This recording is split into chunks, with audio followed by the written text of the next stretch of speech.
Graça e paz seja com todos, meus irmãos. Estamos mais um domingo reunidos e eu creio que neste domingo o Senhor vai falar poderosamente dentro do nosso propósito, que temos colocado no nosso coração, que é jejuarmos esses 21 dias pela unidade da nossa igreja. Eu acredito que Deus tem falado coisas poderosas ao seu coração e verdades têm sido realçadas, têm, na verdade, sido reavivadas na minha própria vida também. E eu creio que Deus tem algo especial para nós neste domingo. Queria convidar você a abrir a sua Bíblia comigo lá em Atos, no capítulo 2, verso 42 a 47. Atos, no capítulo 2, 42 a 47. Nós temos aqui a igreja primitiva nascendo. A igreja do Senhor, durante 3 anos e meio, o Senhor prepara um ambiente, o Senhor gera unidade entre aqueles discípulos, e aí em Atos 2,42 nós temos, na verdade, a expressão desse avivamento que manifesta-se na vida de koinonia, de comunhão dessa igreja. Então em Atos 2,42 diz assim: e perseveravam na doutrina dos apóstolos e na comunhão, no partir do pão e nas orações. Em cada alma havia temor e muitos prodígios e sinais eram feitos por intermédio dos apóstolos. Todos os que creram estavam juntos e tinham tudo em comum. Vendiam suas propriedades e bens, distribuindo o produto entre todos, à medida que alguém tinha alguma necessidade. Diariamente, perseveravam unânimes no templo e partiam o pão de casa em casa e tomavam suas refeições com alegria e singeleza de coração, louvando a Deus e contando com a simpatia de todo o povo. Enquanto isso, acrescentava-lhes o Senhor, dia a dia, os que iam sendo salvos. Irmãos, nós temos aqui algo maravilhoso acontecendo, que é a igreja primitiva nascendo, e essa igreja ela nasce com uma graça, ela nasce com um favor. Só que esse favor, para que ele possa fluir, teria que ter, na verdade, um ambiente. E esse ambiente é esse ambiente onde nós percebemos que havia entre eles uma comunhão extrema. A palavra do Senhor fala que não se encontravam apenas aos domingos, ou apenas nas quartas-feiras, ou, na verdade, 2 ou 3 vezes por semana. A Bíblia fala que eles se encontravam dia a dia, ou em casa, ou de casa em casa, ou no templo. E havia neles a singeleza, havia a alegria deles estarem juntos. Sabe, irmãos, a palavra koinonia significa fraternidade, significa intimidade de mesa, participação com compromisso na comunidade, na família da fé que você pertence. Então, eu posso dizer para você, a força da igreja primitiva e a força da nossa igreja, ela está ligada diretamente a esse princípio de ligadura, de junção, de termos um só coração, mas essa ligadura que nos faz ser família, essa ligadura que nos faz ser, no sentido mais profundo, ser igreja. Uma vez um pastor que andava comigo, e ele disse, ele colocou como slogan da igreja dele, igreja fulana, mais que uma igreja, uma família. A grande verdade, irmãos, que família e igreja são a mesma expressão, sabe? Toda igreja é uma família, no sentido lato, porque a koinonia não quer que apenas a gente seja uma instituição, que era aquilo que ele estava querendo transmitir, no seu slogan. Eu quero dizer para você, sabe, no sentido lato daquilo que Deus quer gerar na nossa vida, é essa ligadura de espírito, onde nós temos, sabe, um só coração, porque temos um mesmo sangue, um mesmo espírito, temos uma ligadura espiritual, somos filhos do mesmo Pai, estamos debaixo do mesmo sangue e possuímos, sabe, a mesma fé, o mesmo propósito.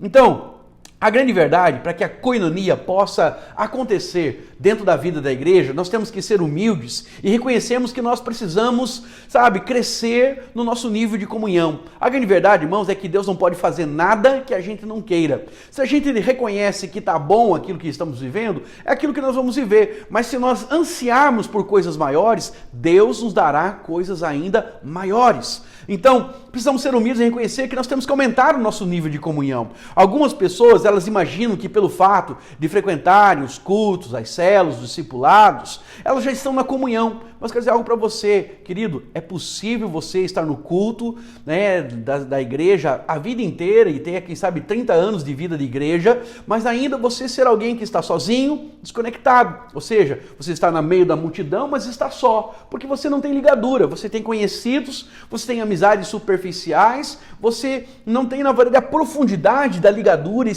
ao ponto de se sentir que você faz parte daquilo, ou até mesmo a coisa mais profunda na vida de alguém que está vivendo a comunhão, irmãos, a koinonia no sentido lato, é quando A ausência daquelas pessoas fazem falta para você. Não estar na reunião da igreja, não estar com os irmãos, faz falta para você? Se isso faz falta para você, você já entendeu o que é koinonia no sentido lato da palavra no grego. Agora, se você não sente falta de estar com os irmãos, de estar, na verdade, com o seu grupo de irmãos ali, onde você tem a intimidade de mesa, onde você tem a intimidade de coração, tem a ligadura, quer dizer para você, o desafio para você hoje é que você vá além, que você cresça nesse nível de relacionamento. Então, evidentemente, irmãos, ninguém pode ter comunhão sozinho. É preciso mais de uma pessoa para estabelecer-se, esse relacionamento de intimidade. Então não podemos ter intimidade com uma multidão, mas também não podemos ter koinonia, intimidade, o comungar, partir o pão juntos, abrir o coração, carregar o fardo uns dos outros, sem que na verdade nós tenhamos pelo menos um grupo pequeno de pessoas. Então a comunhão verdadeira ela acontece num grupo pequeno de pessoas. É por isso que nós somos uma igreja em célula. Somos na verdade centenas, somos até mesmo milhares, mas eu quero dizer para você, através das células nós conseguimos produzir essa comunhão, essa koinonia.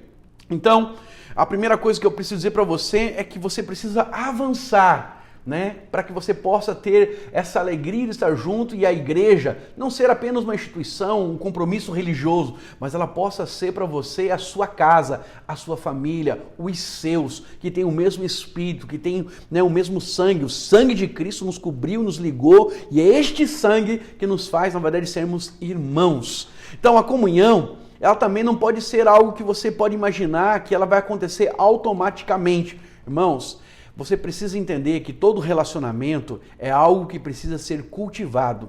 Ou seja, todo relacionamento que vai produzir fruto na sua vida, que vai fazer a diferença na sua vida, ele é um relacionamento de intencionalidade. Precisamos aprender esse conceito. Sabe, há muitos anos atrás, eu procurei, na verdade, assim que eu me formei, como pastor e fui ordenado ao ministério, assumi essa igreja, eu procurei ter relacionamento com algumas pessoas que pudessem acrescentar na minha vida. Mas a grande verdade é que essas pessoas fecharam as portas. Elas não tinham tempo, elas não tinham condições, talvez não achavam, na verdade, que eu pudesse acrescentar alguma coisa na vida delas. Não era interessante ter relacionamento.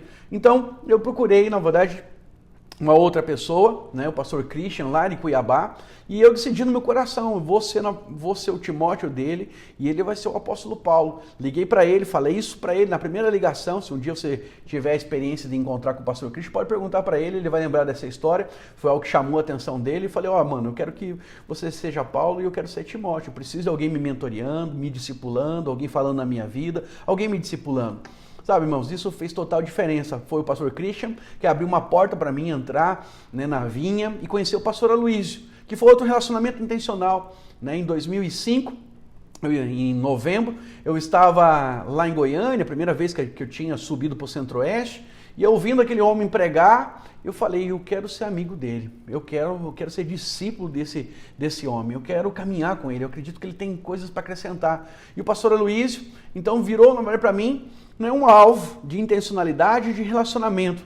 Passaram-se 2 anos, eu já tinha algum nível de relacionamento com ele, passaram-se 4 anos, a coisa se afunilou e hoje eu tenho a alegria de poder dizer que o pastor Aloysio é meu pai na fé, é aquele que é o meu mentor, aquele que é o meu discipulador, é aquele com quem eu tenho koinonia, no sentido de abrir as coisas mais profundas da minha vida. Então, sabe, nós precisamos aprender a ter comunhão uns com os outros, mas essa comunhão ela nasce de um relacionamento intencional. Sabe, você precisa ser intencional nos seus relacionamentos. Você precisa, entender que os relacionamentos que vão acrescentar na sua vida são frutos daquilo que você intencionalmente produz. Os relacionamentos que eles nascem por acaso, eu quero dizer para você, poucos deles vão acrescentar. Não estou dizendo que não possa acrescentar, mas poucos deles vão acrescentar. Porque, o relacionamento de intencionalidade fala de você já ter uma admiração. A admiração gera honra e a honra libera unção sobre a sua vida.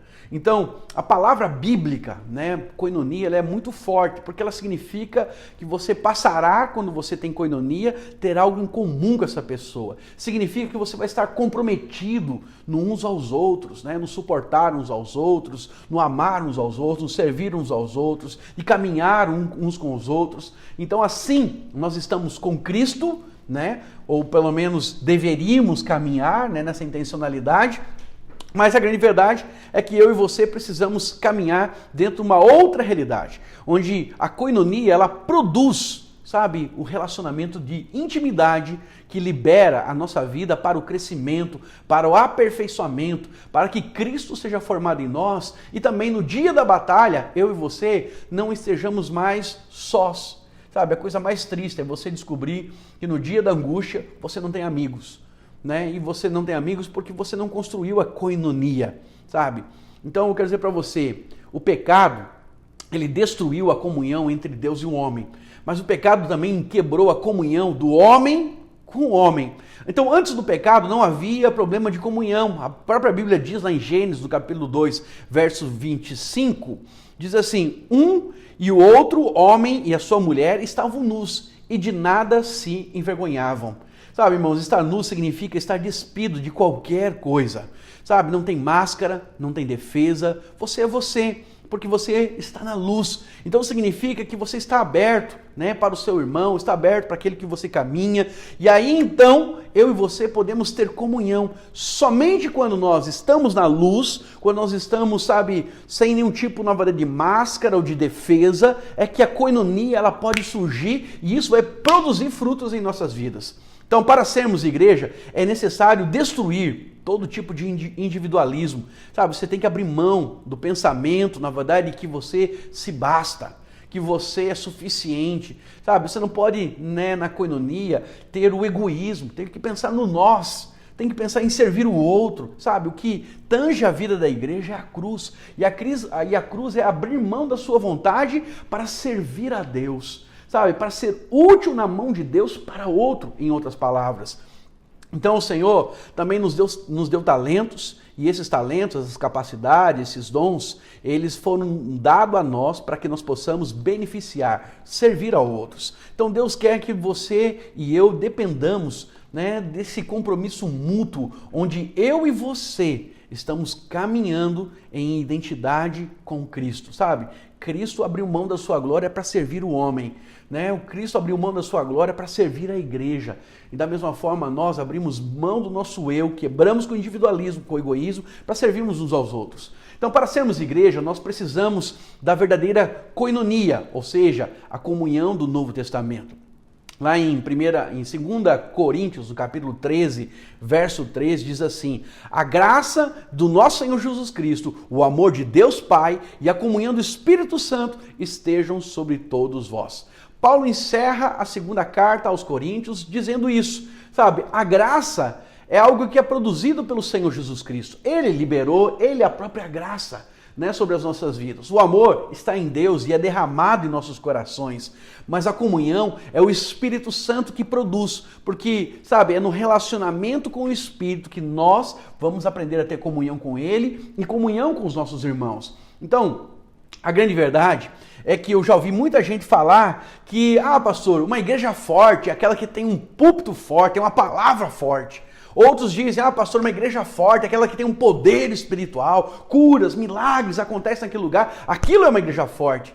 Outros também dizem, né, que uma igreja forte é uma igreja que tem uma boa estrutura, né? Ela tem, na verdade, um belo prédio, ela tem salas bem organizadas para as crianças, para os adolescentes, um bom trabalho, na verdade, ali para os jovens, para os casais. Quero dizer para você, essas coisas, irmãos, todas elas são desejáveis e eu quero, na verdade, que nós possamos alcançar cada uma delas. Mas, mesmo uma igreja cheia de milagres, eu diria para você, ela pode ser frágil.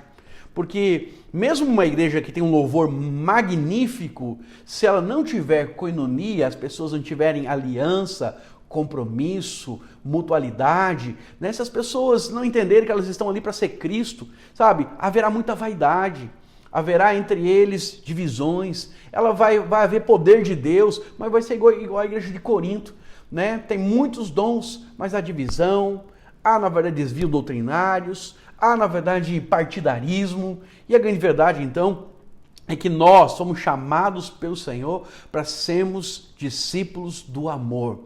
Sabe? É o amor que produz koinonia e o amor que produz uma igreja forte. Se tivermos uma igreja que ama os milagres, os sinais, a boa estrutura, a generosidade do povo, tudo aquilo que nos falta para que possamos alcançar essas dimensões que são vistas, né, na minha opinião, até como casca, como coisas externas, né?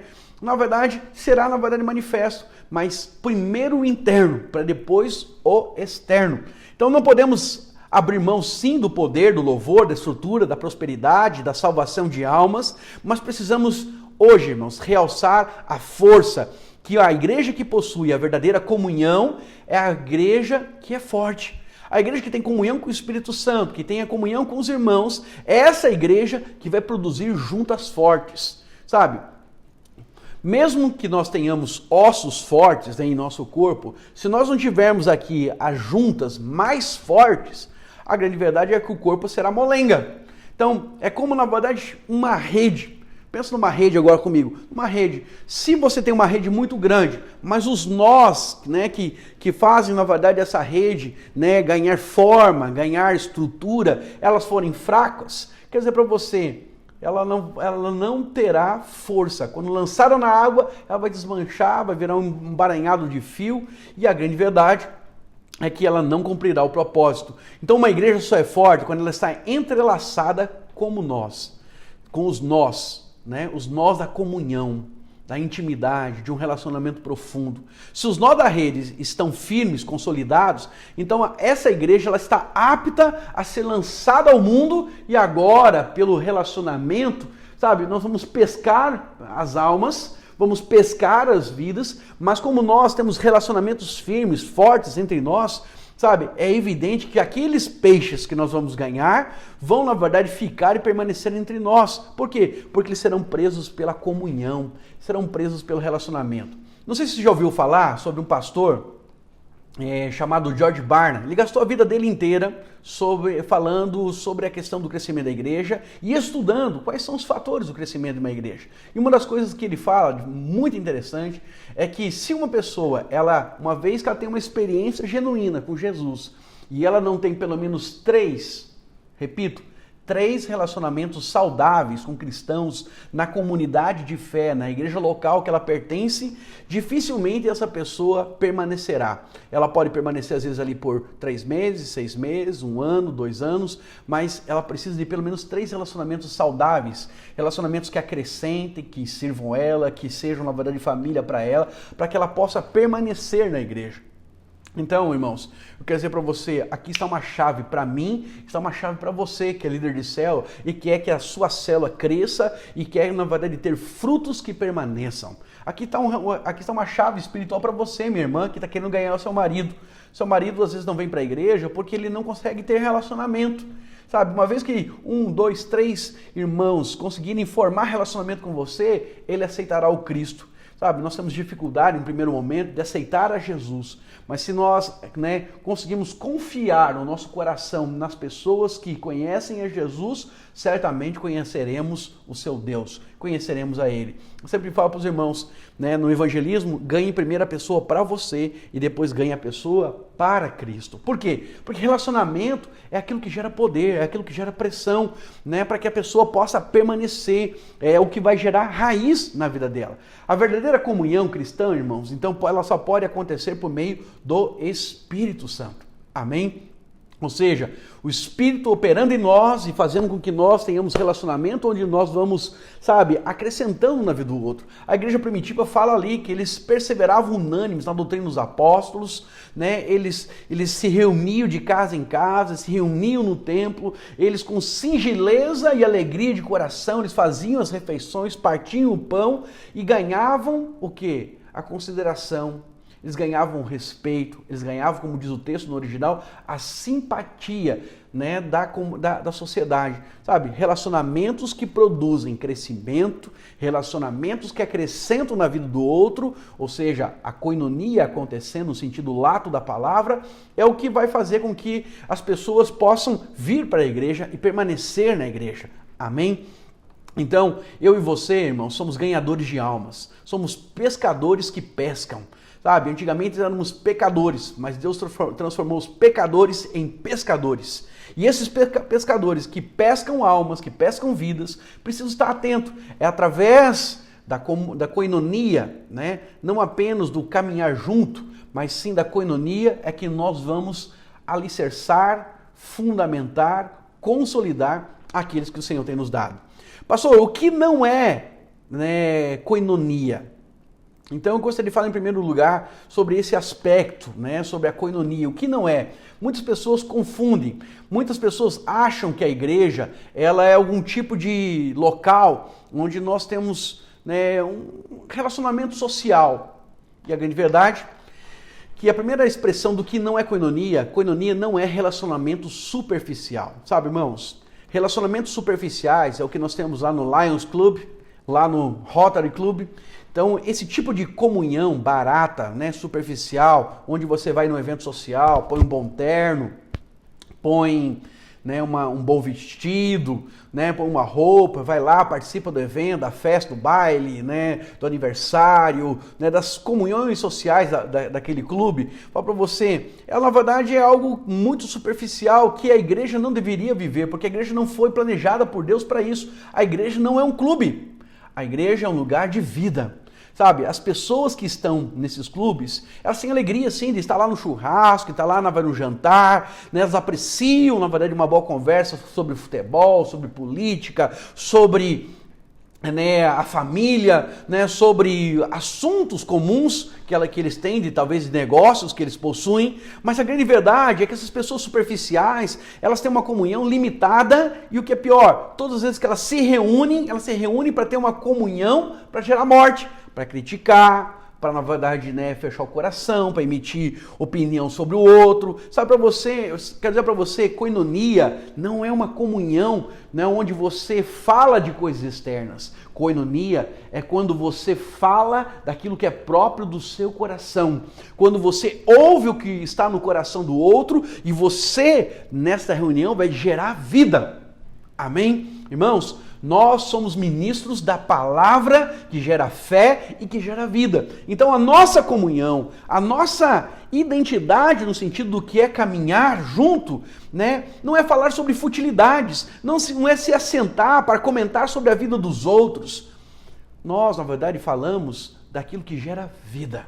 Há um ditado, né, popular que fala o seguinte, que as pessoas ignorantes, elas discutem a vida das pessoas. As pessoas que são inteligentes, elas discutem, na verdade, fatos. As pessoas que são sábias, elas discutem ideias. Então, quer dizer para você, irmão, você foi chamado para discutir, sabe, o plano e o propósito de Deus para a vida das pessoas. Sabe, quais são as ideias de Deus, quais são os planos de Deus, qual é o propósito de Deus. É isso que deveria permear a nossa conversa, é isso que deveria permear o nosso relacionamento e é isso que permeia o nosso discipulado, a nossa koinonia. Então, a igreja, sim, ela se diverte. A igreja, sim, ela joga bola junto, ela come churrasco junto. Aliás, nós crentes somos conhecidos por aqueles que não bebem, mas que comem muito. Mas a grande verdade, deixa eu dizer algo para você, nós fazemos tudo isso, só que vamos além. Amém? Por quê? Porque a verdadeira comunhão, ela implica em um compromisso de aliança.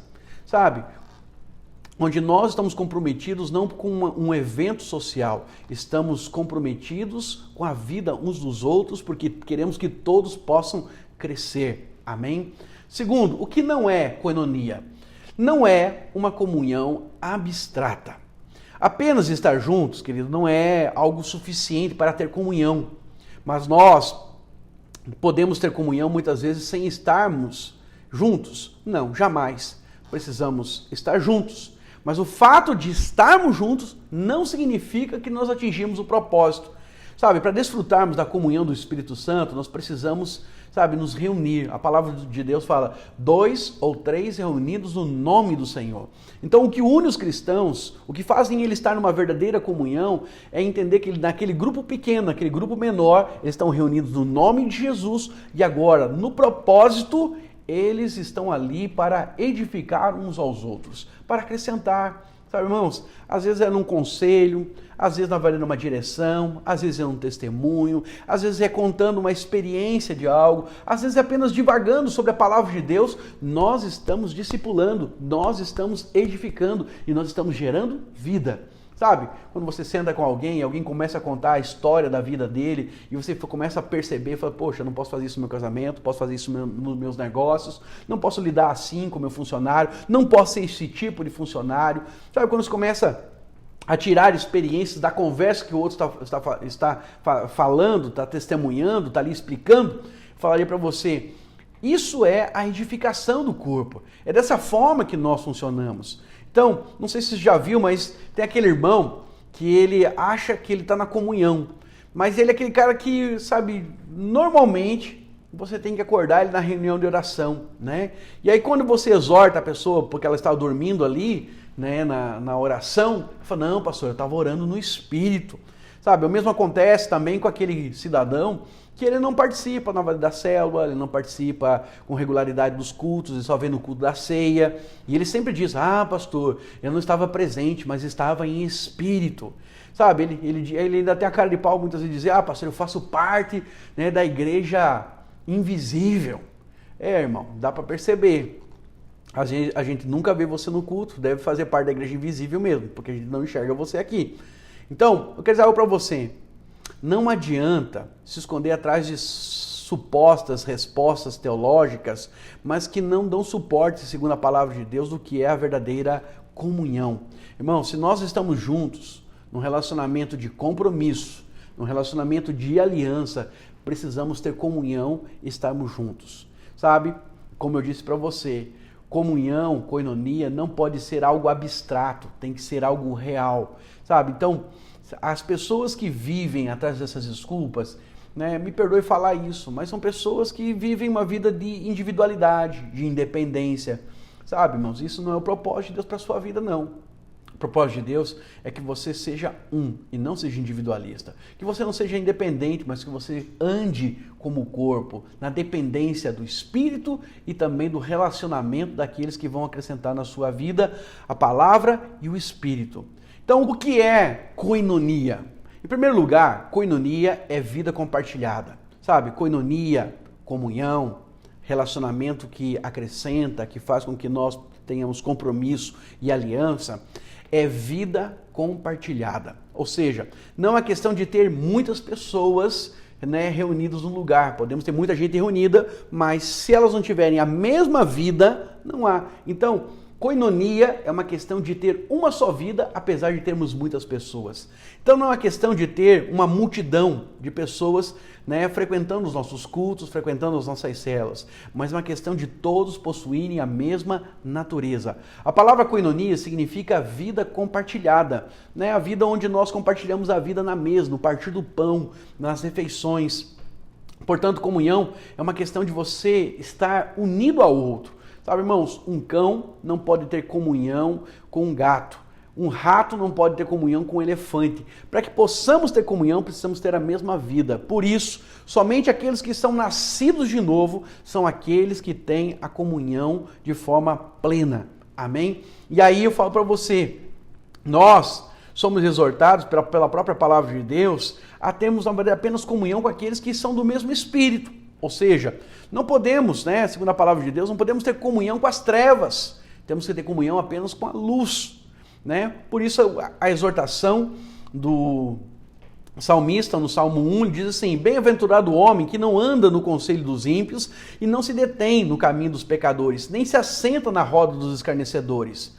Irmão, dos ímpios nós podemos ser colegas, nós podemos ser conhecidos, nós podemos até ter relacionamentos superficiais com eles, mas comunhão não podemos ter com eles. Ou seja, você nunca deveria abrir a sua vida, fazer negócios ou buscar conselhos com, na verdade, um ímpio, porque ele tem um outro espírito, ele não tem os mesmos valores, ele não tem a mesma revelação da vida, né, da vida de Deus, do propósito de Deus, ele está caminhando, né, na contramão disso.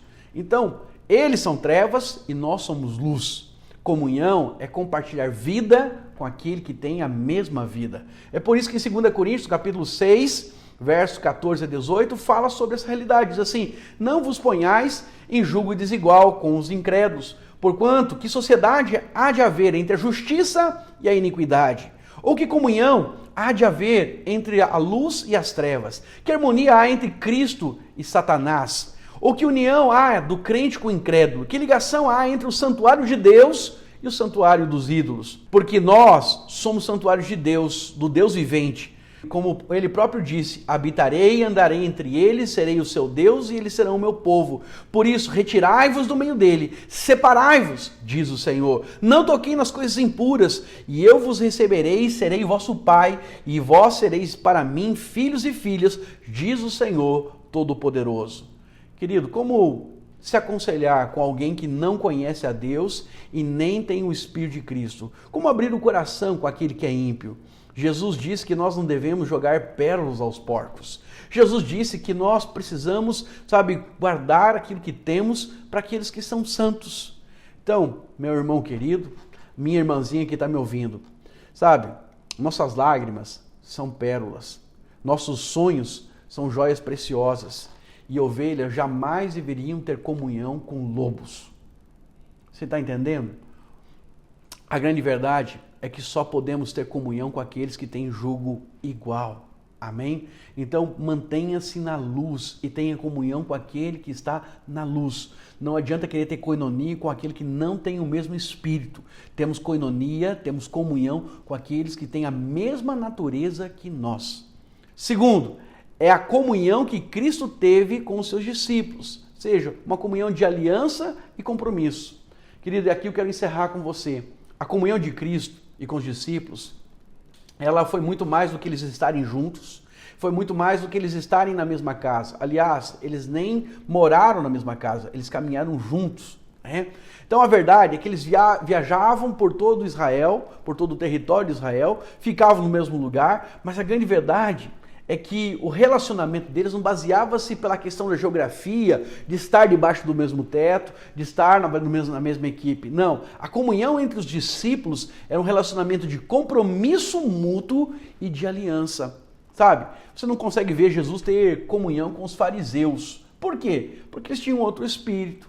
Eles, na verdade, não tinham aliança, eles não tinham compromisso.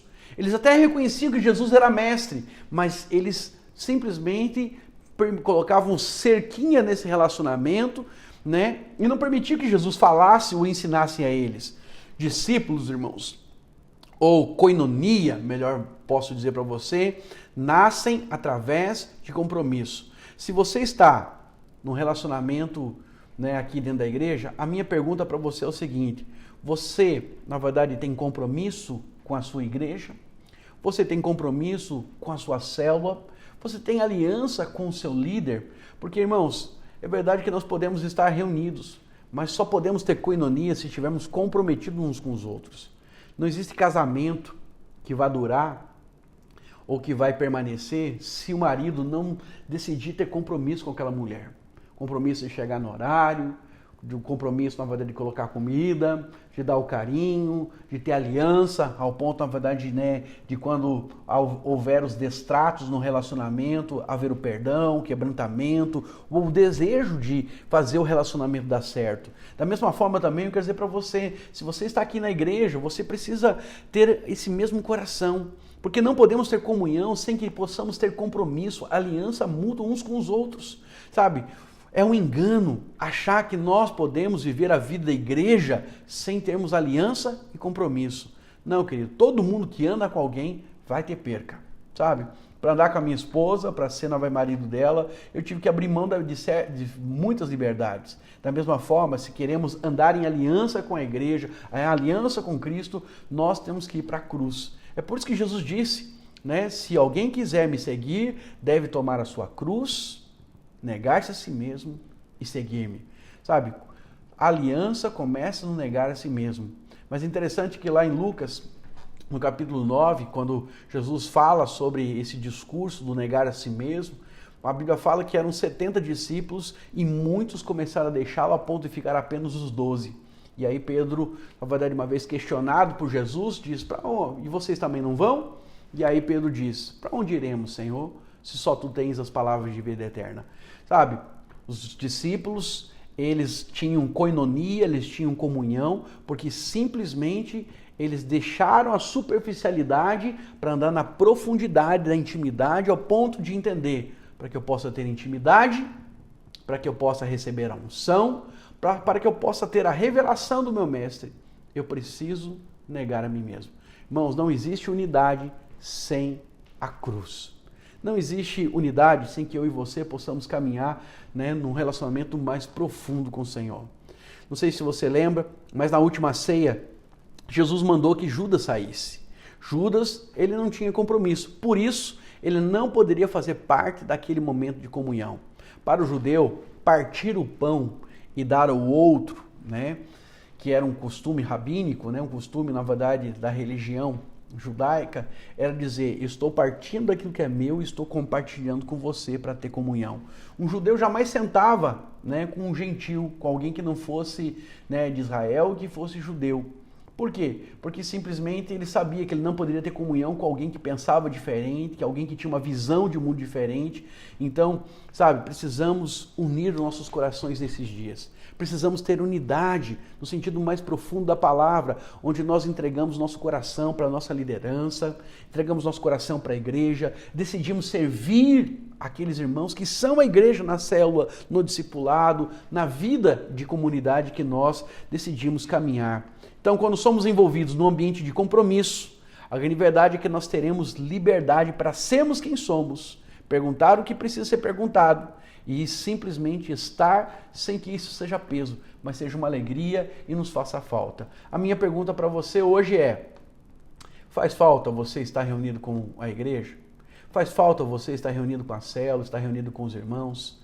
Sabe, se isso faz falta, você já entendeu o que é coinonia e você está dentro do propósito. Agora, se não faz falta, quero convidar você, sabe, a abrir mão da sua vida superficial, colocar ela, render ela diante da cruz de Cristo e você caminhar para um nível mais profundo, onde a igreja não seja uma instituição, mas a igreja seja a família que Deus planejou para você lá na eternidade, para que você desfrutasse hoje e desfrutará por todo o sempre. Amém? Que o Senhor te abençoe e juntos agora nós vamos orar. Queria pedir para que o líder de célula que está conduzindo a reunião aí possa orar por cada um dos presentes que estão. E aí nesse momento eu acredito que você possa receber dele, né, a palavra e o Espírito, e você possa se aliançar com esse líder que faz parte da igreja e representa toda a igreja.